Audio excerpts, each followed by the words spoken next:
প্রিয় দর্শক, আমি সুব্রত কুমার দাস। আপনারা দেখছেন রাজবলহাট মোবাইল টিভি। দর্শক, আজ আপনাদের বৈষ্ণবদের এক পবিত্র তীর্থস্থানে নিয়ে যাচ্ছি, যেখানে প্রত্যেক বৎসর বুদ্ধ পূর্ণিমার দিন সাড়ম্বরে এক অনুষ্ঠান হয়। কী জন্যে সেই অনুষ্ঠান হয় সেটা আপনাদের দেখাবো। এই যে দেখছেন, লেখা আছে দ্বাদশ গোপালের অন্যতম শ্রী শ্রী পরমেশ্বর দাস ঠাকুর মহাশয়ের স্মরণ তিথি আরাধনা, স্থান আনোরবাটি, আঁটপুর, হুগলি। এই জায়গাটা আপনাদের হয়তো মনে আছে, আঁটপুরের আনোরবাটিতে বড় কালী মায়ের পুজো হয়। সেই বড় কালী মায়ের মন্দিরে যাওয়ার কিছুটা আগে ডান দিকেই শ্রী শ্যামসুন্দরের পাঠ বলে একটা জায়গা লেখা আছে। একটু ভিতর দিকে গেলেই এই জায়গাটায় আসা যাবে। খুব সুন্দর জায়গা, খুবই নিরিবিলি জায়গা।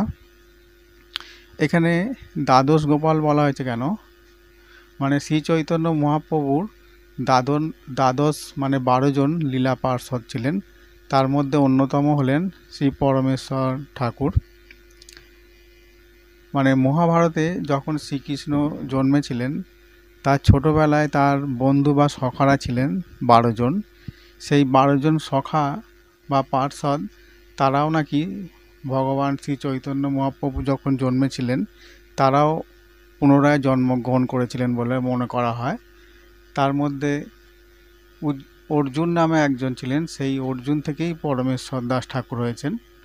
শ্রীকৃষ্ণের যে সখারা ছিল তাদের নাম বলি: শ্রীদাম, সুদাম, বসুদাম, দাম, সুবল, সুবাহু, মহাবাহু, মহাবল, শ্রীকৃষ্ণ, অর্জুন, উজ্জ্বল এবং কুসুমাসব। এই 12 জনই মহাপ্রভু শ্রী চৈতন্যের পার্ষদ হয়েছিলেন এবং তারা 12 জায়গায় মহাপ্রভুর এই প্রেম ধারা ছড়িয়ে দিয়েছিলেন। 12 জায়গায় 12টি পাঠ বা শ্রীক্ষেত্র তৈরি করে সেখানে মহাপ্রভুর লীলা প্রচার করেছিলেন। 1498 খ্রিস্টাব্দে পরমেশ্বর ঠাকুরের জন্ম বর্ধমান জেলার কাটোয়া নিকটস্থ কেতু গ্রামে তার মামার বাড়িতে। ক্রমে ক্রমে পরমেশ্বর দাস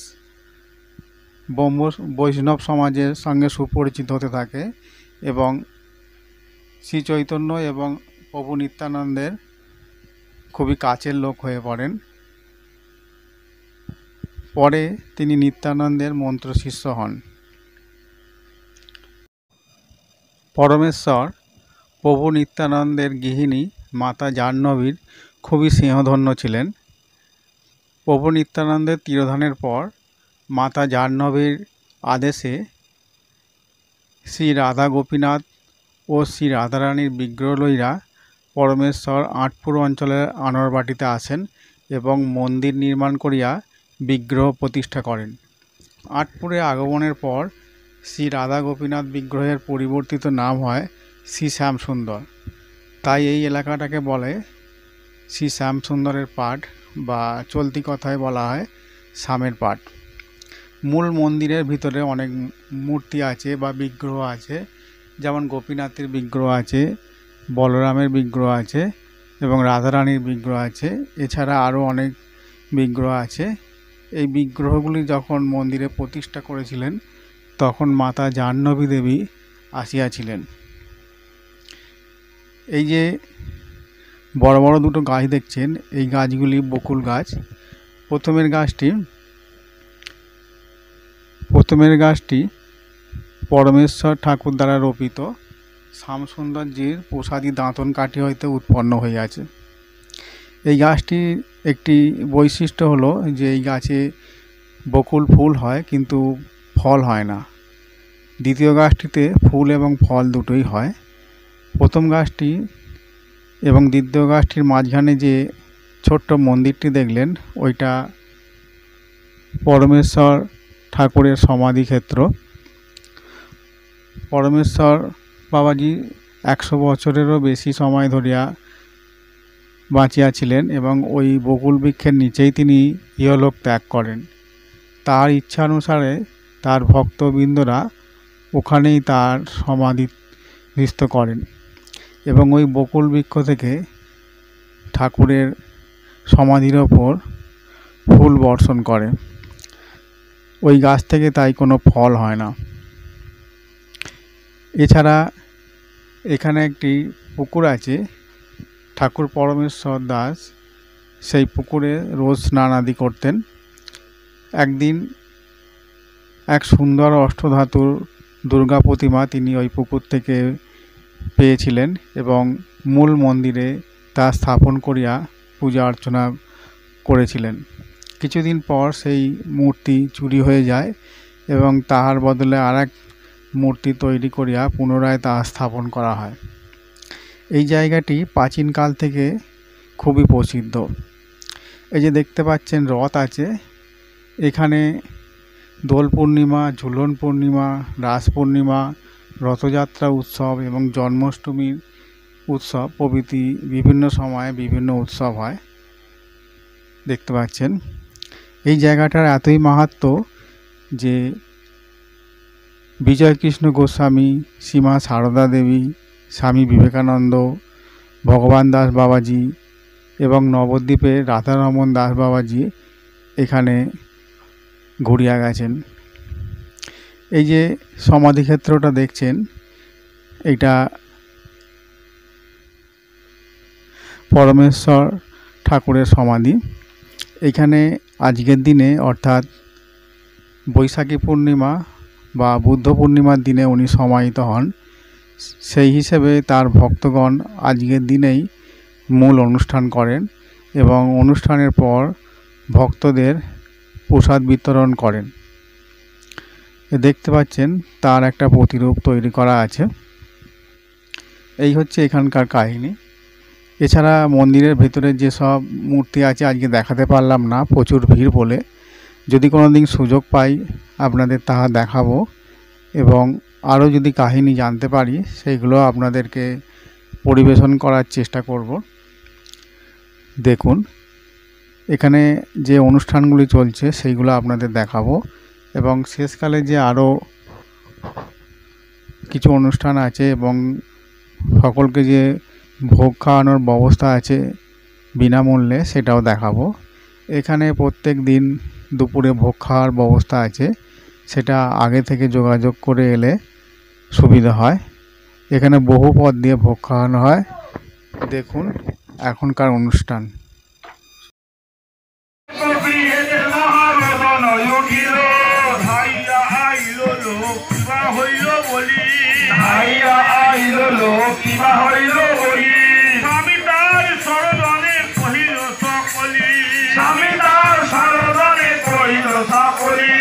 ভক্তলোকে বলে ভাই ছাড়ো ভক্তলোকে বলে ভাই ছাড়ো চলো যাই ধরি গিয়া ঠাকুর চরণ, চলো যাই ধরি গিয়া ঠাকুর চরণ। মৃত শিগালের যেই দিল প্রাণ দান, মৃত শিগালের যেই দিল প্রাণ দান, যার কৃপায় আজ পুত্র রহিল করা, যার কৃপায় আজ পুত্র রহিল করা।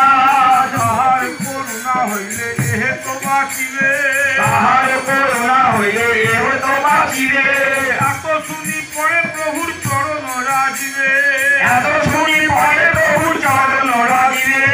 কাতর দেখিয়া তারে দয়া করিল, কাতর দেখিয়া তারে দয়া করিল। তার সনে গিয়ে তার আইল মহাশয়, তার সনে গিয়ে তার আইল মহাশয়। বাবা সনে উচ্চ করে হরিনাম গান, সবাসনে উচ্চ করে হরিনাম গান। ততক্ষণে রজকিনী পাইল পরাণ, ততক্ষণে রজকিনী পাইল পরাণ। উঠিয়া স্বপ্নে দেখে সম্মুখে ঠাকুর, উঠিয়া স্বপ্নে দেখে সম্মুখে ঠাকুর। জোর হস্তে ক্ষমা চায় হইয়া বিধু, জোর হস্তে ক্ষমা চায় হইয়া বিধু। সর্ব অপরাধ তার ক্ষমি নিজ গুণে, সর্ব অপরাধ তার ক্ষমি নিজ গুণে। কুটিরে আইল আইলা কৃপা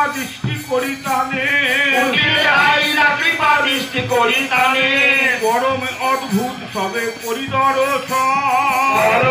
এই তো তোমার বিহার ভূমি কোথায় নিতাই প্রিয় পরমেশ্বর জাহ্নবা দেবীর জীবন কোথায় নিতাই প্রিয় পরমেশ্বর জাহ্নবা দেবীর জীবন। কোথায় নিতাই প্রিয় পরমেশ্বর জাহ্নবা দেবীর জীবন। কোথায় নিতাই প্রিয় পরমেশ্বর জাহ্নবা দেবীর জীবন। শ্রীশ্যাম সুন্দর সাধক প্রবর শ্যাম সুন্দর সাধক প্রবর। শ্যাম সুন্দর সাধক প্রবর শ্যাম সুন্দর সাধক প্রবর। খালা ভূমি রতন শ্যাম সুন্দর সাধক প্রবর। বিশাখালা ভূমির নিতাই প্রিয় পরমেশ্বর জাহ্নবা দেবীর জীবন। কোথায় নিতাই প্রিয়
পেছনে উঠে পারো।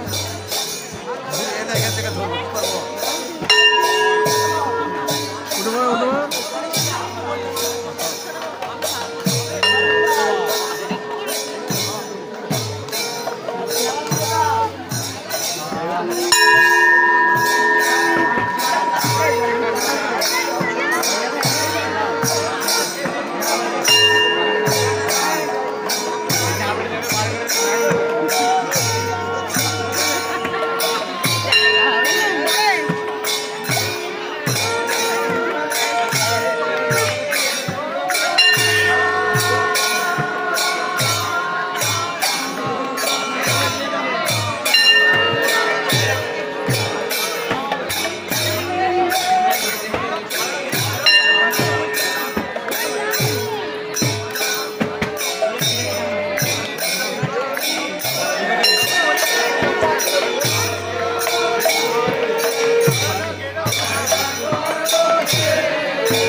এই যে অনুষ্ঠানগুলি আপনারা দেখলেন, এইটা 1430 সালের বৌদ্ধ পূর্ণিমার দিন তোলা। 1 বছর পর তা প্রচার করছি, কেননা তখন ঠাকুরের এত সব কাহিনী জানতে পারিনি। ঠাকুরের কাহিনী জানার পর সেসব আপনাদের কাছে জানাবার জন্যই এতদিন 1 বছর অপেক্ষা করেছি, তারপর ছেড়েছি। দেখছেন ভক্তদের মধ্যে বসে খাওয়ানো ভোগ প্রসাদ চলছে। প্রচুর লোক এখানে ভোগ খেতে আসে।